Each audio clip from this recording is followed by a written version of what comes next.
वाराणसी के IIT BHU में BTech छात्रा से गैंगरेप के 2 आरोपी 7 महीने बाद रिहा हो गए। इलाहाबाद हाई कोर्ट ने आरोपी कुणाल पांडे और आनंद उर्फ अभिषेक चौहान को सशर्त जमानत दी। तीसरे आरोपी सक्षम पटेल की जमानत कोर्ट ने स्वीकार नहीं की। 16 सितंबर को उसकी जमानत अर्जी पर सुनवाई होगी। कुणाल की 24 अगस्त जबकि आनंद की 29 अगस्त को रिहाई हुई है। पड़ोसियों के मुताबिक 29 अगस्त को आनंद नगवा कॉलोनी स्थित घर पहुंचा तो उसका स्वागत किया गया।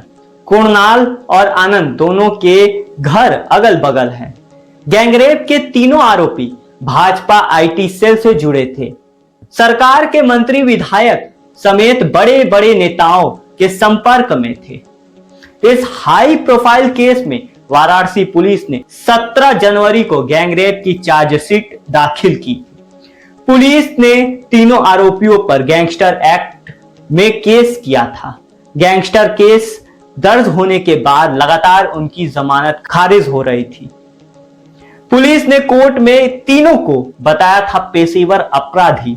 तीनों आरोपी आनंद, कुणाल और सक्षम को घटना के 60 दिन बाद 30 दिसंबर 2023 को गिरफ्तार किया गया था। 31 दिसंबर 2023 से तीनों आरोपी जिला जेल में बंद थे। उन्हें जघन्य वारदातों में शामिल आरोपियों की बैरक में रखा गया था। पुलिस चार्जशीट में तीनों आरोपियों के route chart, CCTV footage, mobile location को आधार बनाया था। इसके साथ ही पीड़ित छात्रा, उसके दोस्त और एक गार्ड के बयान को भी आरोपियों के खिलाफ आधार बनाया है। व्हाट्सएप चैट को भी कोर्ट में पेश कर जब्त बुलेट का भी जिक्र किया गया। कोर्ट में पुलिस ने बताया कि तीनों पेशेवर अपराधी हैं। जनता के बीच तीनों को जाने की अनुमति नहीं मिलनी चाहिए। आरोपी आनंद ने 21 नवंबर 2023 को जमानत याचिका दायर की थी, जिस पर कई बार सुनवाई हुई और तारीख बढ़ती रही। आनंद ने परिजन की बीमारी समेत कई कारण बताए तो कोर्ट ने 2 जुलाई को जमानत स्वीकार कर ली, लेकिन कई शर्तें लगा दी। 1-1 लाख के 2 जमानतदारों के वेरिफिकेशन में कई दिन लग गया। इस वजह से आनंद की रिहाई 29 अगस्त को हो सकी। दूसरे आरोपी कुणाल ने भी 2 जुलाई 2024 को हाई कोर्ट में जमानत याचिका दायर की थी। 4 जुलाई को कोर्ट ने उसकी भी जमानत स्वीकार कर ली, लेकिन जमानत दरों के वेरिफिकेशन के चलते उसकी भी रिहाई 24 अगस्त को हो सकी। वाराणसी कोर्ट ने खारिज कर दी थी तीनों की याचिका। एडीजीसी मनोज गुप्ता ने बताया कि आईआईटी बीएचयू गैंगरेप के तीनों आरोपी की सुनवाई Varanasi fast track court POCSO में चल रही है। जुलाई में तीनों आरोपियों ने कोर्ट में जमानत याचिका दाखिल की थी। अभियोजन के विरोध पर तीनों आरोपियों कुणाल, आनंद उर्फ अभिषेक और सक्षम की जमानत अर्जी खारिज कर दी थी। यह पहली बार नहीं था, बल्कि इससे पहले 2 बार कोर्ट उनकी याचिका खारिज कर चुका था। आरोपियों के खिलाफ केस और पुलिस की चार्जशीट ही मजबूत थी। याचिका खारिज होने के बाद सभी ने हाई कोर्ट की शरण ली, जहां से 2 को जमानत मिल गई। 22 अगस्त को रेप पीड़िता ने कोर्ट में दर्ज कराया बयान। अभियोजन के वकील ने बताया कि कोर्ट ने आईआईटी बीएचयू गैंगरेप की सुनवाई तेज कर दी है। केस में सबसे पहले दुष्कर्म पीड़ित छात्रा को कोर्ट ने 22 अगस्त को तलब किया था, जिसके बाद पुलिस सुरक्षा में पीड़ित को कोर्ट में पेश किया गया था।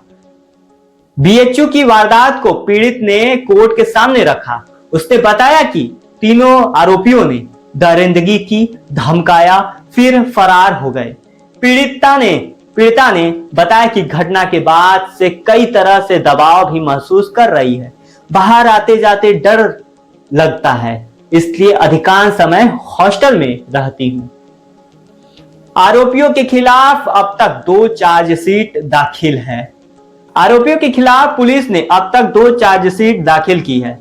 इसमें पहली चार्जशीट 17 जनवरी को कोर्ट में पेश की गई, जिसमें आरोपियों के खिलाफ 376 डी समेत अन्य धाराएं शामिल की गई। केस में कार्रवाई के बीच पुलिस ने तीनों अपराधियों पर गैंगस्टर लगाया, जिसमें भी अगले सप्ताह ही चार्जशीट दाखिल कर दी गई। पुलिस ने आनंद चौहान उर्फ अभिषेक को गैंग लीडर बताया है, वहीं कुणाल और सक्षम उसके गिरोह के सदस्य बताए गए हैं।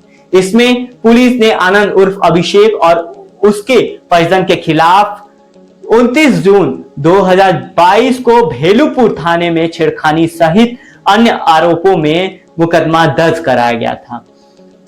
पकड़ने में लगे थे 60 दिन। मध्य प्रदेश में आरोपियों ने ली थी सरल वारदात को अंजाम देकर तीनों आरोपियों मध्य प्रदेश विधानसभा चुनाव में कैंपेन के लिए चले गए थे और लगभग 55 दिन वही सरल पाए गए। पुलिस जांच पड़ताल में लगी थी। तीनों के वाराणसी आते ही पुलिस एक्टिव हुई और 60 दिन बाद पकड़ सकी। सूत्रों का कहना है कि आरोपियों के सत्ता दल में पदाधिकारी होना भी गिरफ्तारी में लेट लतीफ का कारण था। शासन में क्लियरेंस मिलने के बाद तीनों की गिरफ्तारी की गई। गिरफ्तारी के 10 दिन पहले ही इस मामले की जांच कर रहे एसीपी भेलूपुर प्रवीण सिंह का भी ट्रांसफर कर दिया गया था। वाराणसी पुलिस ने कैंपस और कैंपस के बाहर कुल 225 सीसीटीवी फुटेज की जांच की थी। Special task force, STF, crime branch और सर्विलांस सहित 6 टीमों को तलाश में लगाया गया था। वारदात वाली रात क्या हुआ था, एफआईआर से जानिए। पीड़ित ने 2 नवंबर को पुलिस को दी शिकायत में कहा था, मैं 1 नवंबर की रात 1:30 बजे अपने हॉस्टल से किसी जरूरी काम के लिए बाहर निकली। कैंपस के गांधी स्मृति चौराहे के पास मुझे मेरा दोस्त मिला। हम दोनों साथ में जा रहे थे कि रास्ते में करमन बाबा मंदिर से करीब 300 मीटर दूर पीछे से एक बुलेट आई। उस पर 3 लड़के सवार थे। उन लोगों ने बाइक खड़ी करके मुझे और मेरे दोस्त को रोक लिया। इसके बाद उन लोगों ने हमें अलग कर दिया। मेरा मुंह दबाकर मुझे एक कोने में ले गए। वहां पहले मुझे किस किया, उसके बाद कपड़े उतरवाए, मेरा वीडियो बनाया और फोटो खींची। मैं जब बचाव के लिए चिल्लाई तो मुझे मारने की धमकी दी। करीब 10-15 मिनट तक मुझे अपने कब्जे में रखा और फिर छोड़ दिया। मैं अपने हॉस्टल की ओर भागी तो पीछे से बाइक की आवाज आने लगी। डर के मारे मैं एक प्रोफेसर के आवास में घुस गई। वहां पर 20 मिनट तक रुकी और प्रोफेसर को आवाज दी। प्रोफेसर ने मुझे गेट तक छोड़ा। उसके बाद पार्लियामेंट सिक्योरिटी कमेटी के राहुल राठौर मुझे आईआईटी बीएचयू पेट्रोलिंग गार्ड के पास लेकर पहुंचे, जहां से मैं अपने हॉस्टल तक सुरक्षित आ पाई। तीनों आरोपियों में से एक मोटा, दूसरा पतला और तीसरा मीडियम हाइट का था।